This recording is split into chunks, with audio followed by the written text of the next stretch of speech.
Estamos de volta hoje para falar agora do sistema colonial espanhol. Lembrando, né, nossa última aula a gente falou um pouco sobre expansão marítima e agora a gente vai entrar aqui no contexto de América e entender um pouco como que foi o processo de colonização. Primeiro ponto, né, a história já vem nas últimas décadas ressignificando vários dos termos que a gente utilizava antes para falar desse evento histórico. O termo conquista, descobrimento, tudo isso já vem sendo relativizado há alguns anos, uma vez que se trata de um continente plenamente ocupado, que entrou para o mapa europeu só a partir do século XV, mas que já era repleto de uma história pregressa, né? Então o termo, inclusive de falar, né, América pré-colombiana, usar o termo o Colombo como um marco temporal para falar da história da América já vem sendo problematizado já nos últimos tempos. Primeiro ponto, né? Tratou-se de uma invasão, porque, como eu acabei de falar, já era um território plenamente ocupado, repleto de cultura, de tradição e de civilizações muito grandes, muito bem estabelecidas, e que foram dizimadas aí num curso muito curto de tempo pela dominação espanhola.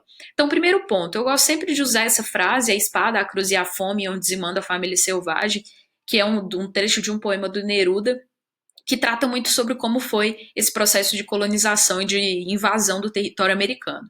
Primeiro ponto, né? Vamos lembrar a postura etnocêntrica que os espanhóis e que os europeus, de modo geral, adquiriram quando chegaram aqui. A ideia de que a cultura deles, a tradição deles era colocada no centro e a visão de superioridade com a qual eles olhavam as tradições indígenas. Então, como que eles vão combater a poligamia, como eles vão combater os sacrifícios que eles faziam em nome das suas religiões e a própria imposição do cristianismo. Então, lembrem-se sempre desse duplo jogo de violência, né? Não é só da violência física que nós estamos falando aqui, mas existe uma violência cultural, uma violência dos símbolos que foram trazidos pelos espanhóis e impostos às comunidades indígenas. A agressividade dos invasores junto a uma superioridade técnica, então o uso de armas de fogo, o uso do cavalo, a habilidade política que os espanhóis tiveram também de jogar com as inimizades já presentes em comunidades indígenas aqui da América, jogar uma comunidade contra a outra também vai facilitar o processo de dominação, e a questão de doenças, que até hoje os historiadores apontam como o principal fator de dizimação das populações indígenas. Estima-se que já no século XVI, cerca de 70% da população indígena tenha sido dizimada, em grande medida por causa das doenças que foram trazidas pelos espanhóis, com as quais os indígenas não tinham anticorpos para combatê-las. Só que, pessoal, é sempre importante pontuar que para cada reação de violência espanhola sempre houve o processo de resistência indígena. Então, o que a gente considera como resistência? A manutenção das línguas nativas. A gente tem, por exemplo, o quechua, que é uma língua falada até hoje em países como o Peru e a Bolívia. Então, muitas comunidades que resistiram ao uso do espanhol, isso é um processo de resistência. Aprender a língua do colonizador acaba também sendo um processo de resistência, de tentar ali se manter, enfim, vivos diante de um cenário de tanta violência, fugas, revoltas indígenas. Uma das mais famosas delas foi a de Tupac Amaru, vou colocar depois um texto para vocês lerem um pouco mais sobre ele. Então, para cada reação de violência espanhola, sempre houve a resistência indígena. É muito importante a gente não apagar isso da história indígena da América Latina como um todo. Os primeiros invasores espanhóis, o termo que se dá a eles eram os adelantados. Assim como vocês viram a história do Brasil, que a princípio Portugal terceirizou a colonização para a iniciativa privada, no caso das capitanias hereditárias, a Espanha vai fazer algo semelhante, mas com os chamados adelantados.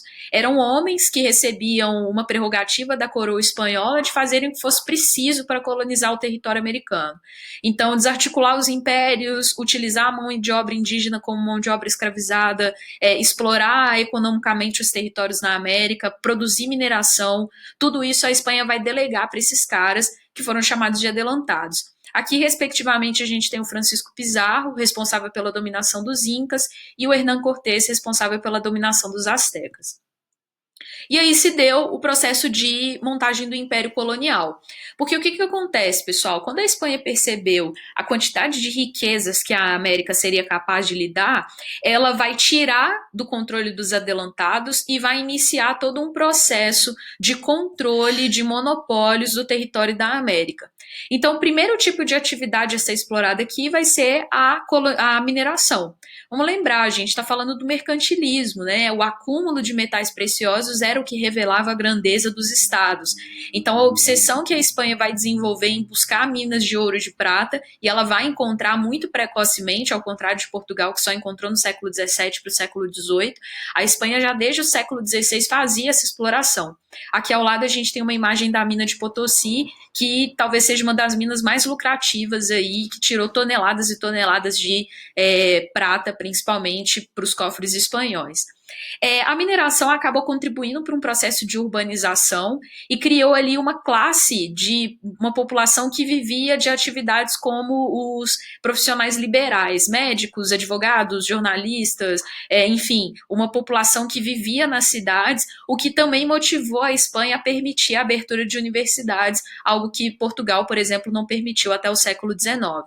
E a exploração agrícola em torno da monocultura, principalmente o açúcar, o tabaco, localizado na América Central e em algumas capitanias da América do Sul, que era principalmente marcada pelo uso de mão de obra escravizada africana. Já vou falar mais para frente o porquê disso.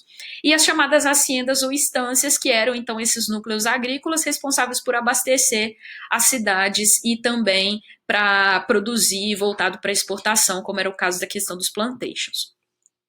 Chegando então na questão da mão de obra, a gente sabe que Portugal acabou ancorando grande parte da mão de obra colonial no Brasil nas pessoas que foram arrancadas do continente africano e trazidas em condição de escravidão. E a gente sabe que o grande objetivo por trás de Portugal com isso era a questão da lucratividade. Era muito lucrativo o comércio de escravizados. A Espanha vai contar com o uso da mão de obra escravizada indígena, né? Só que aqui a gente tem um termo que a Espanha gostava de usar, que era um termo quase que para disfarçar as péssimas condições de trabalho dos indígenas, que era o uso do termo compulsório ao invés de escravizado. Isso, gente, na verdade era uma tentativa de disfarçar a dominação e disfarçar o objetivo principal que a Espanha tinha, que era de explorar essa mão de obra que tinha muito pouco gasto para a Espanha e um alto retorno lucrativo. A gente sabe que os jesuítas eles entravam na linha de frente para proteger os indígenas contra o trabalho escravizado, não porque eles acreditavam que os indígenas deveriam ser dotados de autonomia e de proteção, mas sim porque eles acreditavam no esforço de convertê-los ao cristianismo. E aí o que a Espanha fazia? Chamava de trabalho compulsório, que na verdade era um trabalho escravizado, para tentar aplacar a ira dos jesuítas contra os colonizadores. E o termo compulsório também vinha porque a Espanha dizia que, bom, o termo compulsório é obrigatório, mas, de acordo com a coroa espanhola, esses indígenas recebiam uma remuneração em troca do trabalho, então não poderia ser configurado como um trabalho escravizado.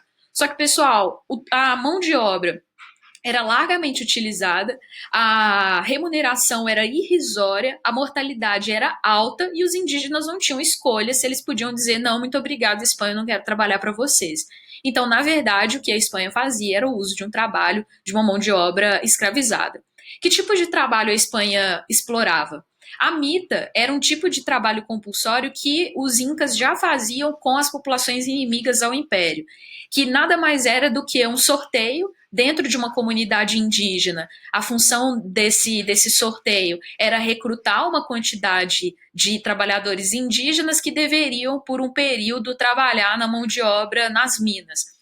E eles, em teoria, receberiam uma remuneração em troca. Mas a gente sabe que até hoje o trabalho em mineração é completamente perigoso, vide, né, os crimes da Vale em Brumadinho e Mariana, o alto índice de mortalidade, até em decorrência, né, do trabalho efetuado por esses mineiros.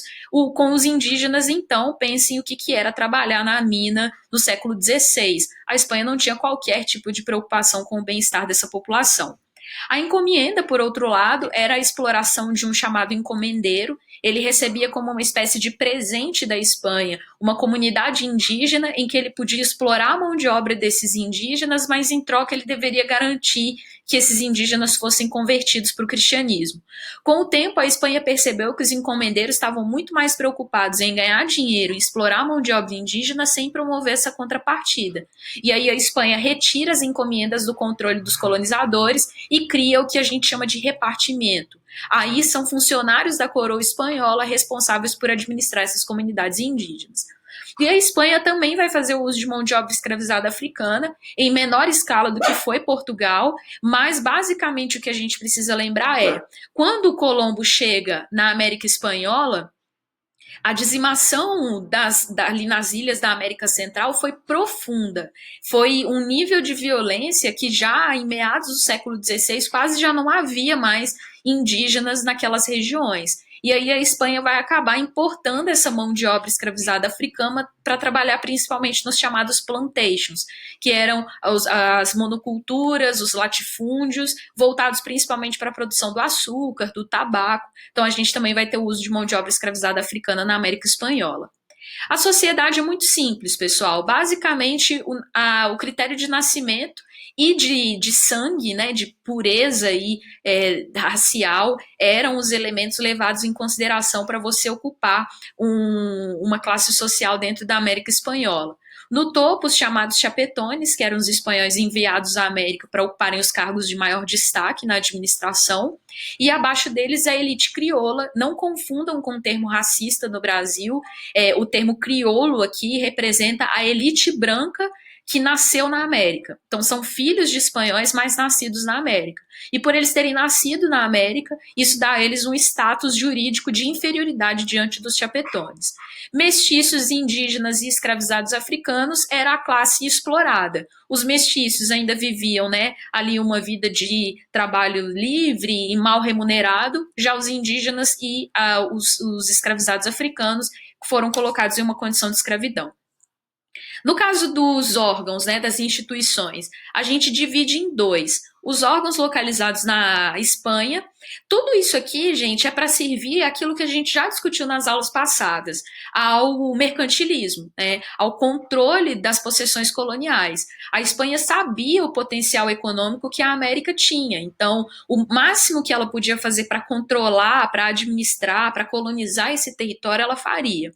Nós tínhamos dois órgãos localizados na Espanha, a Casa de Contratação, que era responsável pelas questões econômicas, e o Conselho das Índias, responsáveis pelas questões administrativas e políticas, como, por exemplo, na indicação de funcionários, como os vice-reinos. No caso da Casa de Contratação, lembrar da política do Porto Único, que era a tentativa que a Espanha fez de evitar o contrabando. Então, determinados produtos só podiam sair de 3 portos na América e só podiam chegar em 2 portos na Espanha. Com isso, a Espanha queria evitar a possibilidade de contrabando, mas a gente sabe que na prática isso era impossível. E, no caso da América, nós tínhamos as instituições localizadas aqui. Os vice-reinos, como vocês podem ver aqui no mapa, né, eram as regiões mais lucrativas, principalmente no que diz respeito à mineração, e as capitanias, que eram regiões de apoio aos vice-reinos. E nas cidades e nas vilas, a Espanha criou, né, os chamados cabildos. Eram esses os órgãos políticos que os crioulos podiam ocupar. Os cabildos, gente, eram uma espécie de câmara municipal. Vocês devem ter visto na colonização do Brasil que nós tínhamos as câmaras municipais, né, onde somente os chamados homens bons podiam ocupar cargos políticos. No caso da Espanha era a mesma coisa. A diferença é que só quem podia ocupar cargos dentro dos cabildos era a elite crioula, que era responsável pela administração das vilas e das cidades. Pessoal, essa foi nossa aula do Sistema Colonial Espanhol. Vou disponibilizar uma lista de exercício no Google Sala de Aula.